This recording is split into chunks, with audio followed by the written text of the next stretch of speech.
అసలు ఈ విషయం మీకు తెలుసా? బ్రతకడానికి మనకి ఆక్సిజన్ ఎంత అవసరమో అలాగే ఆక్సిజన్ అందించే లంగ్స్ కూడా అంతకన్నా ముఖ్యం. లంగ్స్ ను హెల్దీగా ఉంచుకోవాలంటే ఏం చెయ్యాలో తెలుసుకుందాం.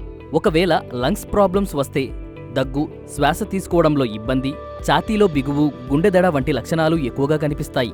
కొన్నిసార్లు ఆయాసపడటం, రాత్రిపూట నిద్రలో ఇబ్బంది, అలసట, జ్వరం వంటి లక్షణాలు కూడా కనిపించవచ్చు. ముఖ్యంగా తులసి ఆకులతో చేసిన టీ తాగడం వల్ల లంగ్స్ హెల్త్ బెటర్ అవుతుందని, ఇంకా అల్లం, పిప్పళ్ళు, తేనె కలిపి తినడం వల్ల దగ్గు తగ్గుతుందని ఆయుర్వేదం మనకు చెబుతుంది.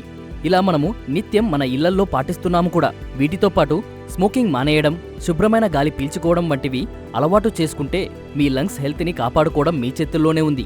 మరి మీరు ఎటువంటి ఆయుర్వేద చిట్కా ఉపయోగిస్తున్నారో కామెంట్లో చెప్పండి. ఈ వీడియో మీకు నచ్చినట్లయితే వీడియోని లైక్ అండ్ షేర్ చేసి మన ఛానల్ని సబ్స్క్రైబ్ చేసుకోవడం మాత్రం మర్చిపోకండి. Thank you.